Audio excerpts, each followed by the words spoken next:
still come back to it. Welcome back. It's been a while. We've been waiting for you, Coraline. My name! You probably think this world is a dream come true. But you're wrong. Hi, I'm Sophia Jessica, and this is Angel, and welcome to the fan carpet. Well, I really treasure having been a part of a few projects that seem to have crested through different generations, and Coraline specifically, I'm just so proud to be a part of it. I consider it to be a masterful piece of art, put together by many, many, many artful technicians, and I'm just really proud to be a part of it. I think it sparks, joy and passion in people that relate to the uniqueness of it, the artistry of it, the fairy tale-ness of it. I know people dress up as characters at Halloween, and they have since the movie originally came out, and I'm just excited for it to find a whole new generation of people. You have a script. I wrote the script. I adapted the original novella, but it's only when you're making the film that you find the right tone.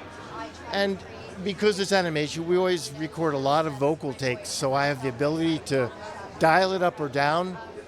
And so at that point, we didn't film that till very late. I kind of knew what the goal was to achieve, how far we could go. And so we go right to the edge of probably something that's, we didn't want to scar too many kids. We did want to scare them pretty hard. So I think it was just a matter of dialing in what was right for the moment. And I think we found the right take. And then the animation performances were just perfect. This will always be a very special movie to me. And it will to a lot of people because it's unique. It stands out from the crowd. It did at the time, it still does. There aren't many movies made that are like Coraline, that have such a unique identity. I remember it's more like 18 years ago, 19 years ago, when I first got the call to work on it, and I saw the artwork and I read the script and I thought, this is something special. And it's shown that it is, because people are still loving it. That's why we've got the re-release. It's also important, I think, that it's got a re-release in 3D, because that's originally how it was supposed to be seen, and it truly embraces that as well. I think stop motion it's a different form of animation, so that's probably definitely one reason. I also think just sort of the themes of the film, sort of in the alternate universe, that sort of thing sort of really hits hard. Really cool film, masterpiece. I love it. Yeah. I'm always excited to see any new film. I'm on Virgin Radio on Saturday mornings, and all I talk about is films. So I'm sure next Saturday when I'm on air, I'll talk about this, because to me it is a new film. But I'm always worried that I'm not going to like something, because I think everybody sets out to make a film that's amazing. Sometimes it doesn't always turn out amazing. I've made films myself, so I am looking forward to it. But my daughter says this is amazing. Well, I've made one film and I've been in a handful of films, but it's the same with TV. Yeah, you should try and switch off and watch it as a punter rather than deconstructing everything you see. But often I'll sit there with my family and watch them and go, oh, this is well edited. Oh, it's good lighting in it and all this sort of stuff. And they just look at me like, just watch it, you're not at work. People who were young, who were kids, for the most part, it terrified them, but they grew to love it. It was just one of those, they took it to heart. It certainly made an impression on them, and I think it helped teach them to be brave. So for a certain amount of the audience, I think that's what it is. That's the film where they learn to be brave, and it has stayed with them 15 years later. I think it's pretty imaginative. I think it's just not like most other animated films, which even the best of them kind of follow a formula, or can be formulaic, at least in the Western world. And it's different. It's a little more original than the average animated film. Well, I do think, I'm going a little bit all over the place with your question, but I do think that in general, mothers are hard on themselves. They they demand perfection of themselves, and obviously none of us can be that, nor should we have to be. But I do think society sort of puts that image out there, and I think it's a lot of pressure. And so I like that part of this story, that you have a mother who is really sort of at her wit's end and exhausted and overwhelmed, but it doesn't mean she doesn't love her daughter, and it doesn't mean that she's not trying to provide the best space for their family. And I think that is the lesson that Coraline learns, that sometimes what you have doesn't appear to be what you want, but in the end, when you take it away, it actually really is. Well, Henry's a visionary, and I'd obviously heard about him before I got the opportunity to work on Coraline. I think what I learned most from him is that if you have a unique vision for something as a creative and you follow it, that makes the end result so much more special. You're not worn down by notes and other people. You have an idea of what this movie should be, and I think that's why his movies stand the test of time, because they say something truly different and in a very unique way. We shot the film in 3D. I knew the guy who had invented that system that is still in use, this man named Lenny Lipton, and I met up with Lenny. He said, "Where's it at?" I said, "I've just hooked up with this company called Real D, and it's going to be in cinemas." I said, "I've got to shoot Coraline that way." So that was a big part of it, to see it in 3D and to see people's reactions. And that's a big part of the re-release right now. It's been remastered, and it looks better than it ever has in 3D. So that was part of, we were part of this new technology at that moment. And I don't know, overall, I think we exceeded expectations. People were worried no one's going to go see it, and we actually did well. And it took a toehold, it sort of like got into the popular culture and never quite went away, and has grown into something a little bigger now. I think stop motion, there is something magical about it. And for me, I think it goes back to our childhood, when we're playing with toys and we imagine those toys coming to life. That's what stop motion is. It's puppets coming alive on the screen in front of you. There's something very compelling about it. There's something about seeing a puppet come to life with all the intricacies, all the imperfections. It's real light on real objects, and it's on the screen in front of you. You feel, when you watch a stop motion movie, you feel like you could reach into the screen and touch it. And I think that's what's special about it. So I'm 51, and I just thought I'm still slightly relevant, and I can still remember how I got here. Not many people know much about me, because I rarely do interviews in the past as me. So I thought it was time to do a memoir, whilst someone was willing to pay me to do one, because if I leave it any longer, they might go, "Oh, we've forgotten about you." But yeah, I've been in TV for 30 years now. And no one knows how I got into TV, and no one knows my side of the story of what went on whilst I was doing TV shows. So yeah, I just thought it was time to do one, and I'm really excited about it, and slightly nervous as well, if I'm honest.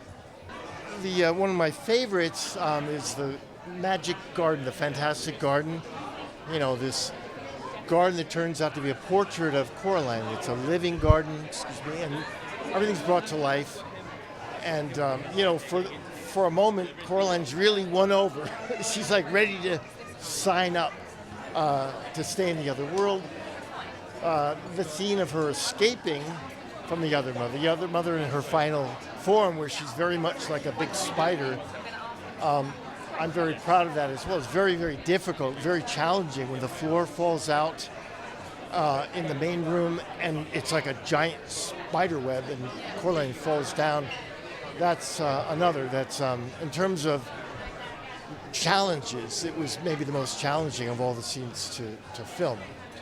But there's lots and lots. The Jumping Mouth Circus, the downstairs performance by the old ladies when they unzip their costumes and reveal themselves in their younger guys. Those are all some favorites. Oh, that's just so hard. I mean, I love everything from the little Scotty dogs to the trapeze ladies.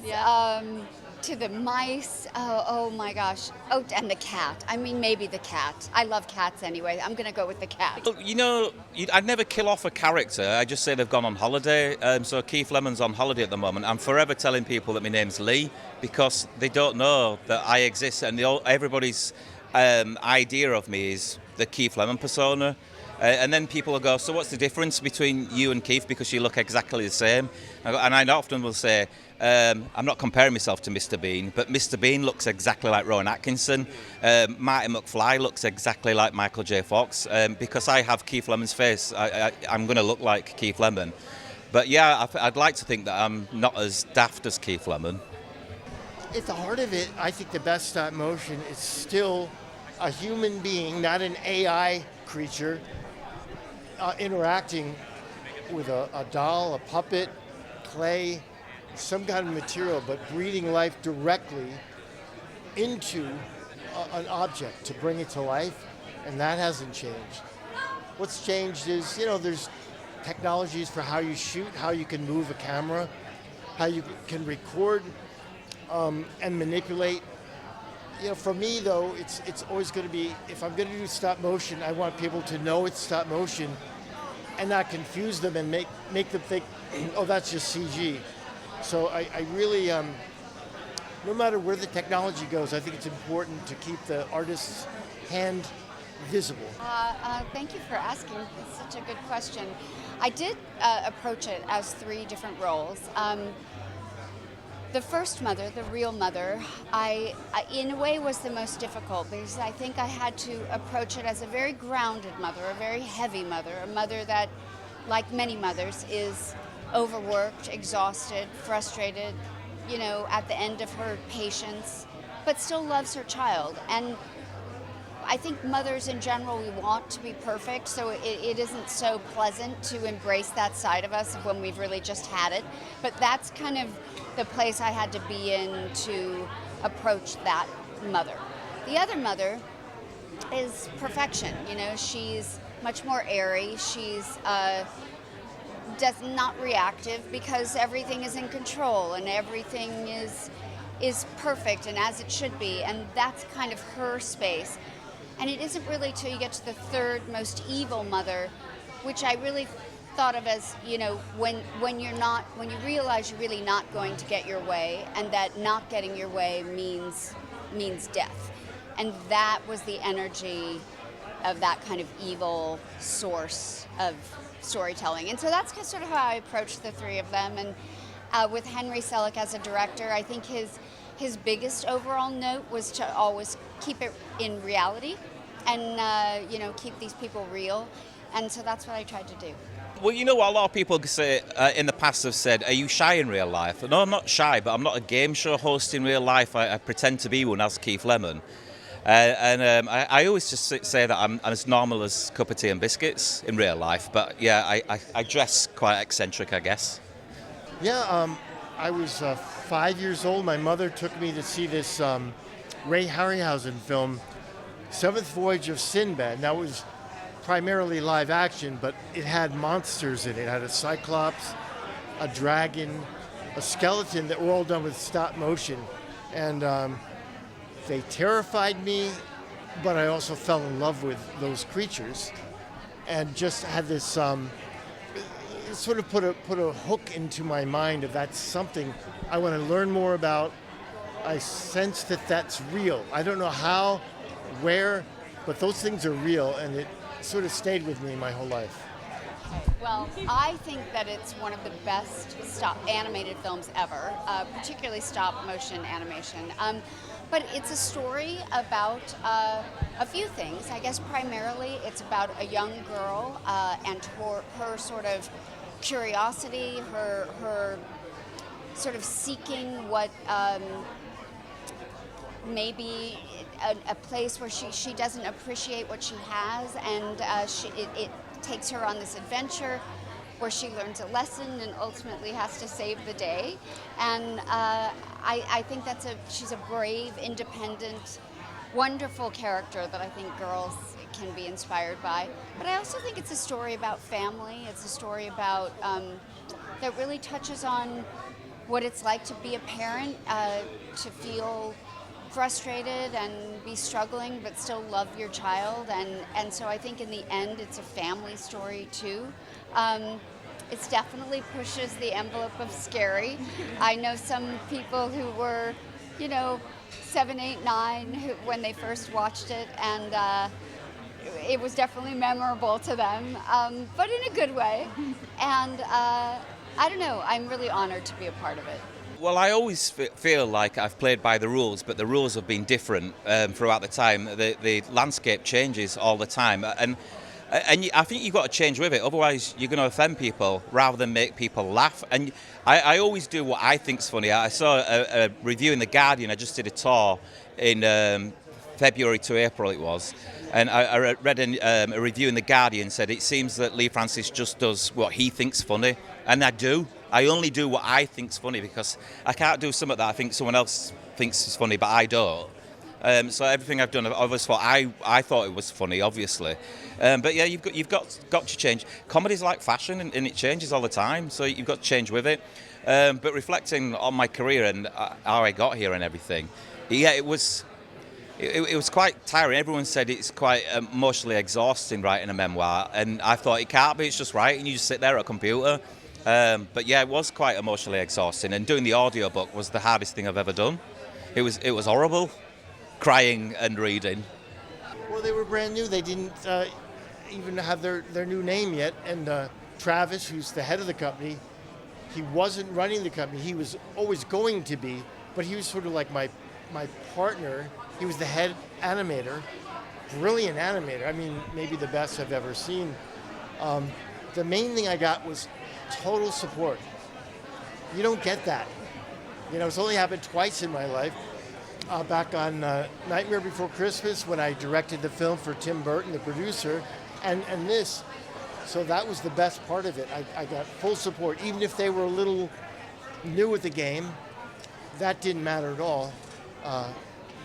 And we did. I got to get my vision on the screen exactly as I wanted it. It was pretty phenomenal. Yeah, I think when comedy's taken out of context, it can look like a really bad thing, but I think everybody starts. The main reason for comedy is to make you laugh. I don't think it's there to upset people. I don't think anyone comes at it with malice. You just come there to make people laugh. And everyone has a different sense of humour, so I always think, I don't even think you should be offended. You should just go, oh, I don't like that, turn it over. Because everyone finds it's so dividing, comedy, isn't it? You might find that funny, you might not find it funny. Don't watch it then. But the base of comedy, for my comedy, is silliness. And it's just silly. So sometimes, you can get upset that you've upset someone or something. Or you can stand back and go, look at the bigger picture of things and go, oh, it's a TV show, who cares? Do you know what I mean? Well, I think you can't help but really see it in its finality as a piece of art. I look at it and I think this should be hanging on a museum wall like the Mona Lisa, even though it's a movie. But it's just masterful, and certainly not because I'm in it. It's because of the artistry it takes to pull off a visual film like this, and so I think of it as art, and I think if there's any ounce of you that's interested in celebrating art, you have to see this film. I've got a couple of shows in development that are so more of an arty route. I don't know if they'll happen. You write a treatment or a deck, as it's called now, and you send it to a commissioner and hope it happens. I've had interest from a show that I'm really excited about doing, and there's a movie script as well that I'm really excited about doing. Whether or not they'll happen, I don't know, so I could tell you what they are, and then you'll go, that would never happen. I go, no, it doesn't happen sometimes. We had an amazing voice cast, and I pretty much got, I would consult. I always am open to ideas, but I kind of build the cast like you would do a small chamber orchestra. This instrument against this, how does it sound? And we start with Dakota Fanning. And I had in mind that Teri Hatcher has a really nice voice. What does it sound like? So I did some experiments and then finally met with her and hired her. And then we built out the cast for everyone else from there. I guess I didn't really, I thought I'd be alive, but I didn't think I'd be here in London. I guess I never really thought about it, but in a way I'm not surprised, because I do think, in hindsight, maybe Coraline was a bit ahead of its time, being that it was a little bit dark and edgy for an animated film. And I feel like now we're in a society where I just feel like people are a little bit more open to that way of storytelling. I'm not surprised by the fact that the artistry itself, the stop motion animation, has lasted, that it's still relevant, because it's a very specific art form, and Laika has executed that extremely well. And Coraline being their first movie, they did it really well. I mean, it was at its time nominated for an Oscar. I think it should have won. Well, it's just, I feel happy and grateful to be a part of it. That's the main thing. Oh, people often forget, but French and Saunders, the comedic duo, were a huge part of it. And I came to London to do their parts, and they were wonderful because originally they were cast in the opposite parts, and we had just 2 days for sessions, and that night I kind of just felt, it's not working. What's wrong? I said, I'm going to switch the parts. And the next morning when I told them, they just took a beat, and they said, well, that could work. And then they dove in, and it did.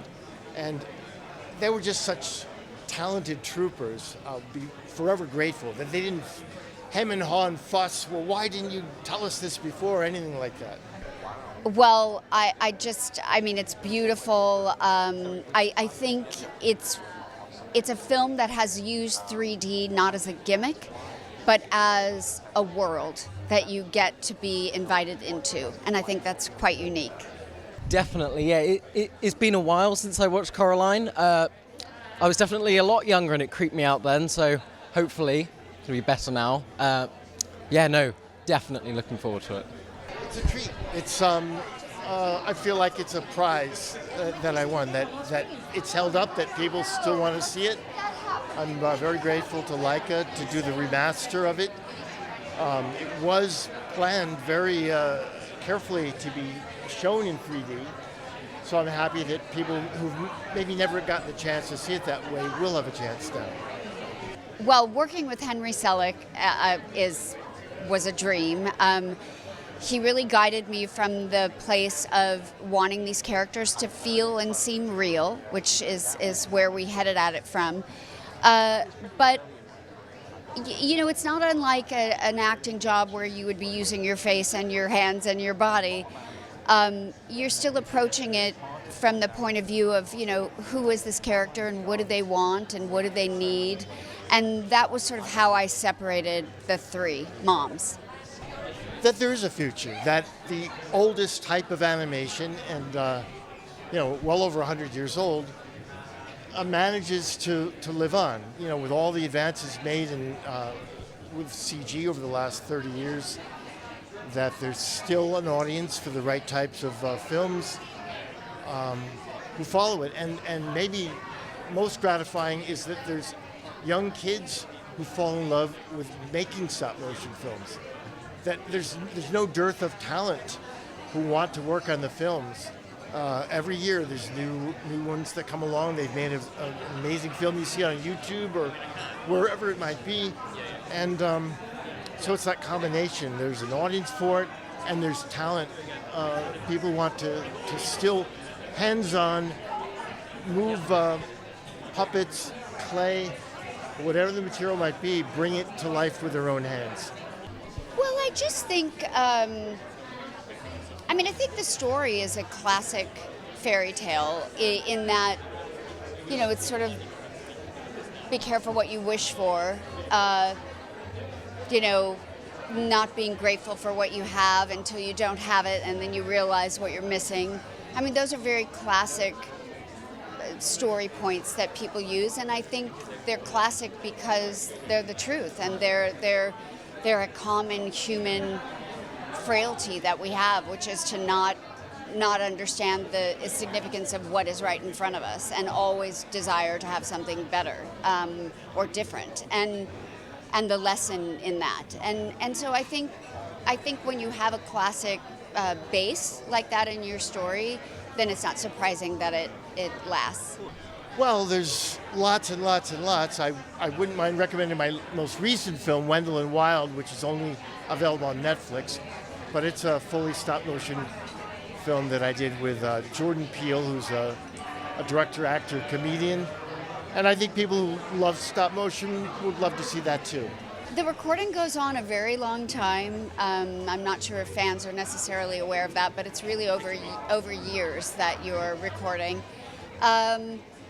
You know, I remember the first time, which was not when I first started recording, it was a ways into it. The first time I got to go up to the actual studio in Portland and see the sets and meet the people knitting the little sweaters and moving the little dolls around. And I mean, you're just blown away by the artfulness of it. That was really quite an experience. Well, I can only hope that it holds up as well as it has for the last 15. I mean, you know, it made a splash and then was gone, but in the ensuing years, it's sort of grown. First, you see the kids with their own homemade costumes, and then you meet people who've got tattoos of the characters, and then now there's toys and costumes and everything. And, you know, I would hope that it would hold up in the same way Nightmare Before Christmas had the same kind of, it came, made a splash, was gone, but then over the years, it grew into this other sort of phenomenon, and I can only hope we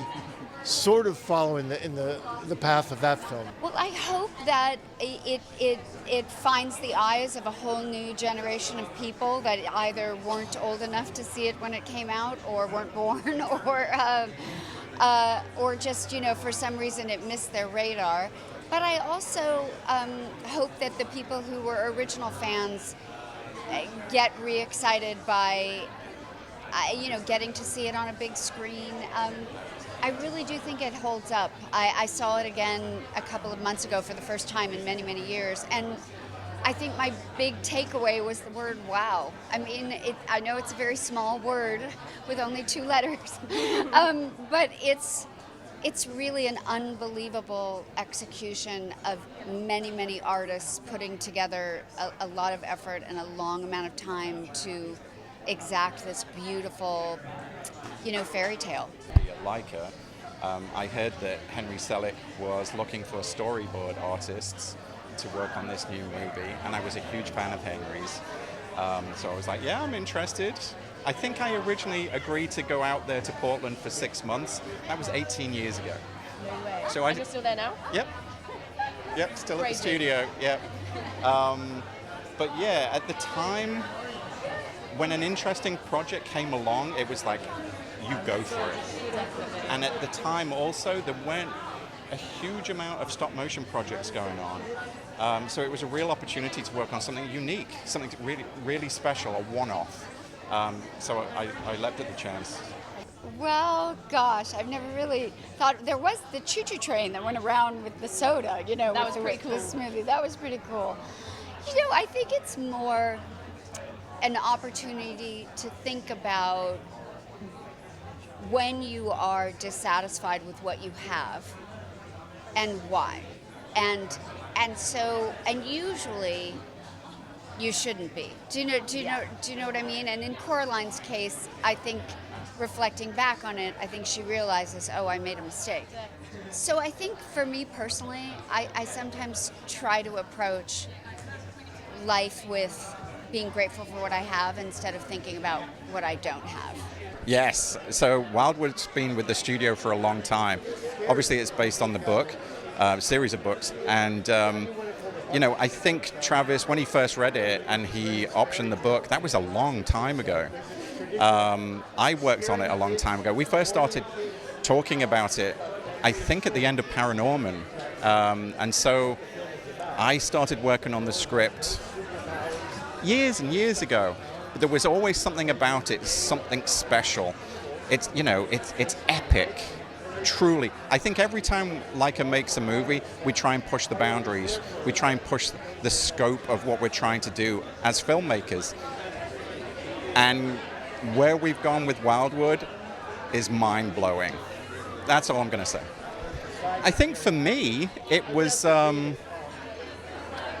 it's part of a rich tradition of literature where you have young characters who step, like Coraline, who step out of this world into another world. There's so many books and stories that go down that route. I think what was exciting was the opportunity to do that our way, to do the Laika version of that.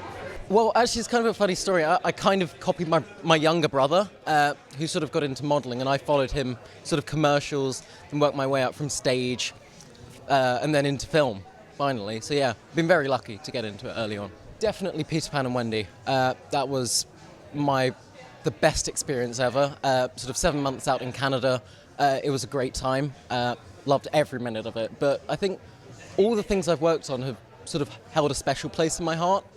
So yeah, definitely everything but Peter Pan and Wendy, very special. I think in this one, our director tried to make it feel as sort of real and relatable as possible, and that came with sort of using Newfoundland as Neverland. It was sort of a landscape that anyone could sort of look at and think, wow, I could really be there. And I think that was definitely a key part of it. Definitely the massive water gun fights that we had backstage. That was absolutely brilliant, yeah. Other than me, I'd say the special effects team. That they are unparalleled in their skills and that. My book is out September the 12th, and you can pre-order signed copies now. Thank you for watching The Fan Carpet. Please follow us on Facebook, X and Instagram for more content. Bye for now.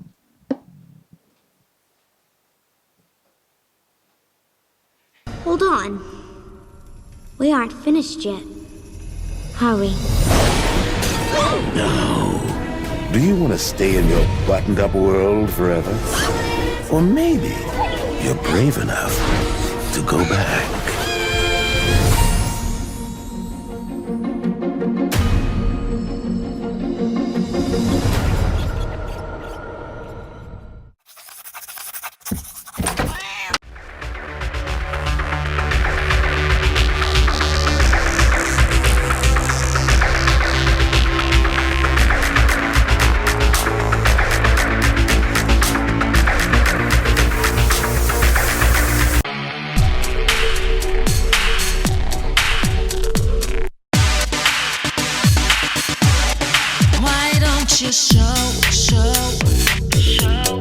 What you can do.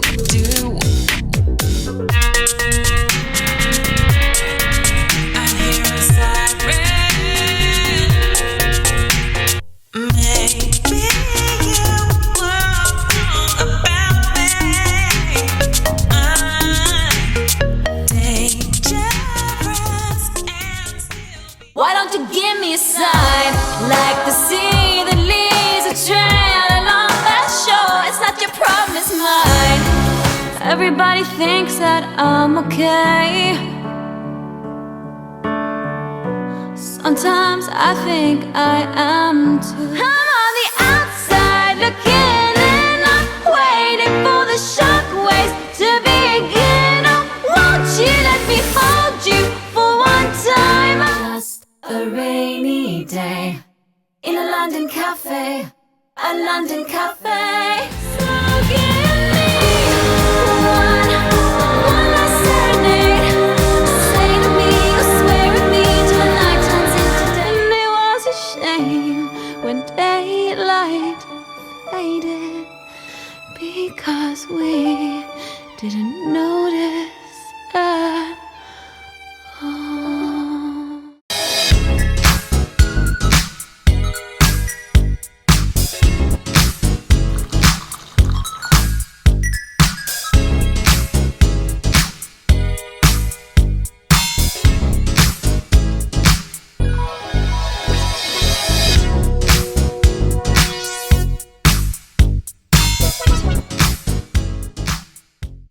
Thank you for watching The Fan Carpet. If you like this video, be sure to click that thumbs up button at the bottom of your screen. And also be sure to subscribe to the Fan Carpet YouTube channels. They're absolutely free and so much fun too.